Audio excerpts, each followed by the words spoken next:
Hello, everybody. Welcome to Canucks News. You might have missed our episodic series going over all the news, notes, and rumors of the Vancouver Canucks. Happy Canada Day, guys. It's a super late night edition. I was working all day, and then I had some Canada Day festivities with my family, so I hope you guys had an awesome time as well. There was also the free agency going on today, so I want to talk about all the trades and the signings and all the potential rumors.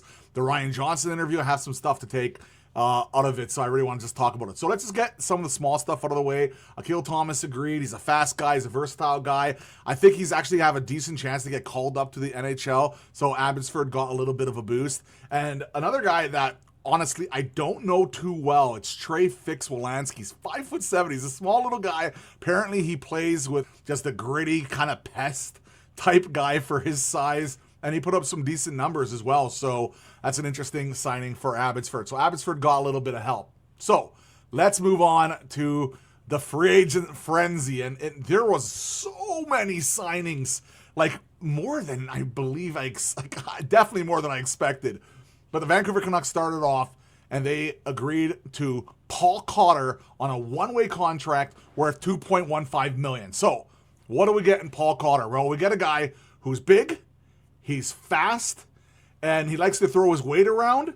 He has some decent scoring potential. He's potted an okay amount of goals over the last few years, but he doesn't kind of get that consistency, which is obviously a reason why he's available for such a price. You know, and we've talked about this at length on this channel, you want to go, guys, with higher AAV, low term, so you can flip them. The next guy we got is Luke Schenn, and I don't really need to talk too much about Luke Schenn. We all know what Luke Schenn is, man. He's just a really great guy. He's been around the league. He's a veteran guy. He's going to mentor a lot of the young players on our team, like the Zeev Williams, the Willanders, DPD, and all of them. He also had an amazing interview after it. It was almost 20 minutes long, talking about how much he loves the city, loves playing for the Crest. Luke Schenn is another guy that potentially could be flipped. Now, there are some reports saying that he might have a no movement clause or no trade clause in the deal, but if not, I think he's a guy who could be a flip target as well, but he's also a culture carrier, and this seems to be a pattern which the Vancouver Canucks clearly want to do, is to get good guys who want to be Vancouver Canucks. It's very much important we get people who actually want to play here and perform here and hopefully build that culture from the ground level. So, then we had a trade. Now, it took about an hour before we actually got the official details of the trade. But Marcus Pettersson waived his no-trade clause to go to the New York Rangers. And the Vancouver Canucks were seeking a first-round pick. And they did get a first-round draft pick, which was really nice to see. The only catch, though, is it's in 2030. Now, we got a first back from after trading him. So, I think it's great. I think it's really good value. They got a first, and who knows, in 5 years, yes, 5, because it's 4 plus it's protected, top 10 protected. Hey, maybe we're going to get an unprotected first in that 5th year and steal someone at the top of the draft. We'll see. But you know what? It's always also value just to have as a piece after the 3-4 year turn of this Vancouver Canucks team. Maybe we're going to be transitioning into more of a buyer by then. I doubt it. I think that's still too soon. But honestly, I think it's good value. I think Marcus Pettersson for a first makes a lot of sense. And I think Marcus is going to do a lot better for New York. He didn't have a really great year for Vancouver last year. But let's be honest, man. Our coaching was not it last year whatsoever. We had no systems, and it was really tough for a lot of players. We were last place in the league. I think he's going to do much better. But what was so brilliant about this is literally shortly after, the Canucks went out and got Jamie Oleksiak from Seattle. Now, he didn't have the greatest year the year prior, but the year before that, he was very good. And Jamie Oleksiak's another big, massive defenseman, and he's going to be good for the kids as well. He's going to play some decent amount of minutes, and he can fill at least 75-80% of what the Marcus Pettersson role was. So really, getting a first-round draft pick and Jamie Oleksiak for Marcus Pettersson, if you put that together, I love the way that sounds, and I think Ryan Johnson had himself a pretty damn good day today. So let's see what Ryan Johnson had to say. By the way, this is Canucks News Summaries with the recap, our good friend how today went. He wanted to be strategic through his process. He feels that people they added were player profiles that were looking at a while, also prioritizing character. The players they added want to be in Vancouver. There's a veteran presence. Gallagher and Schenn bring the grit and experience. They also become secondary coaches, are fired up and understand their influence that they can have, are ecstatic to be in Vancouver. And guys, he kept on mentioning people that want to play here, want to be a part of this team, want to build the culture out from the ground level. That's how you do it. I completely agree with them. They're trying to bring some life, energy, and passion. On the Marcus Pettersson trade, they have been listening on everything and exploring options. He made it clear that he is okay looking into the future on some of the returns in trades. Some teams are more motivated or more limited, in what they could do in the short term and are more amenable to the long-term futures, and the Canucks are okay with that. So, this is obviously proven now. They got a first in 2030. I don't want to get too many of those, but at the same time, again, a first rounder is a first rounder. It's hard to be upset about that. I think that's good value regardless. If they keep getting picks, I think people are going to be very happy. But of course, would prefer to have picks a little bit sooner. Pettersson is an outstanding player in person, had a real impact on the dressing room.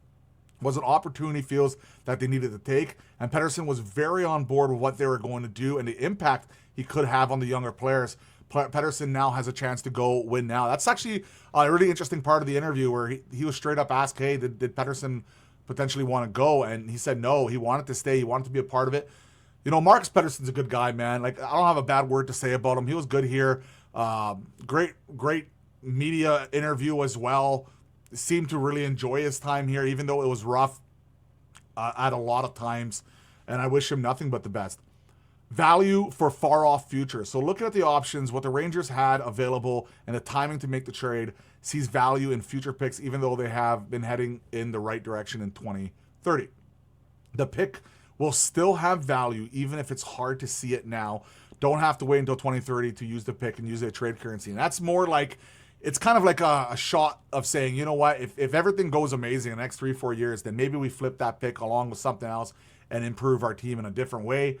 Who knows what Connor Bedard's going to be doing these days. I'm curious to see how long his next contract's going to be and how much it aligns with our future. Would be pretty fun to see. On Jamie Oleksiak, on a shorter term, are going to get a big body that can penalty kill, provide stiffness, pivoted very quickly to him as a Pettersson trade came together. Can pair each young defenseman with a veteran, adding a really good person who wants to be in Vancouver. And that's why combining the fact that you traded Pettersson and getting Oleksiak right back just made it so much better. The process of the strategy of how they built this, and he keeps on mentioning, slow and steady, do everything methodically, do everything calculated, use the strategies that they are building in this front office. And so far, after day one, they've done a great job, in my opinion. I think they've really nailed it so far. No bad contracts, easily flippable contracts, good signings, and a good trade. On Luke Schenn, will work hard and treat people really well, and good things happen. First, Schenn was in a tough time when he arrived in Utica. The first phone call with him and his agent was telling Schenn that they'll get him back to the NHL and trust him. An ambassador of the game and a great human being, wants to see the Canucks get to wherever they want to go. It's persona for him. And, Schenn also really opened up about potentially being a coach in the future and just how much the crest means to Luke Schenn. I could see him just keep signing 1-year deals here until he just says that's enough. I think that's very much possible. This is the third time he's here. So Luke Schenn's a beauty, man. I wouldn't mind seeing him with Buium for a little bit, just to kind of mentor him a little bit until we get our main pairing up there with Buium, which we'll figure out what that's going to be down the road here.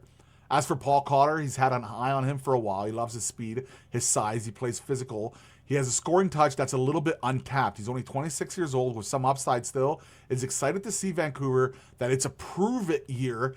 He has a chip on his shoulder. He fits the profile they're looking for, has some positional versatility as well. He can play center if need be. He's comfortable on faceoffs, provide options. And if there are injuries. Yeah, Paul Cotter seems to be able to do a little bit of everything. I don't think he's going to be a top 6 guy here in Vancouver, but a bottom 6 guy, you can go around, crash and bang, and create some havoc and potentially even score a few goals. Could he be our Sherwood type player? I guess we will see. I don't think he's going to get as many hits as Sherwood, though. That's for sure. Short-term contracts. Gives the Canucks options moving forward. He solves some problems and made changes. Adds different faces without taking on long-term commitments. Very much important. Thank you. Can often get the best of the players that they're on short contracts because they have a lot to prove. Also, you can flip them, which is very much important in a rebuild at the very early stage, getting as much draft capital as possible. More trades. Is considering everything but is making sure that it is done strategically. He mentioned so many times, strategically, slow, strategically, everything is on board. This is something he's really pushing. He's not doing his job if he's not listening. We'll continue to listen. I think we're going to get another trade tomorrow. Personally, I think Jake DeBrusk is probably going to be gone next, but you know what? There were some rumblings saying that they're very aggressive on trading Marcus Pettersson, so it's going to be interesting to see if that actually goes and manifests himself. Also, there's development camp as well. So that's going to be interesting to see if they're going to do anything and see if there's going to be reaction from the crowd for all the people there. I think that'd be kind of funny. Akil Thomas and Trey. Depth is crucial in the organization to insulate the young players in Abbotsford. Seeley has done a fantastic job in a short amount of time to evaluating what they have. Extension talks, always having conversations, especially with him being new. With the draft and free agency, there's been a lot going on, and everyone understands that. As the dust settles, extension talks for Bouillon and Ogrim could start. Okay, with everything going on and how the cap is going significantly higher, I think it's time to have a very serious discussion on signing Bouillon for an 8-year deal as soon as possible for... I don't know what it's going to be, but you got to lock him up. If you truly believe, regardless of what he put up right now, if you truly believe he's going to be your next cornerstone, number one defenseman in the future, it's worth taking that gamble. And because even if you take that gamble and it doesn't work out 100% perfectly, I still think there'd be another team out there that would be able to take the gamble. You still have value there. The cap is going up so much, and I just feel like that's what they should do. As for trade protection, no player has blocked the trade. Very good to know.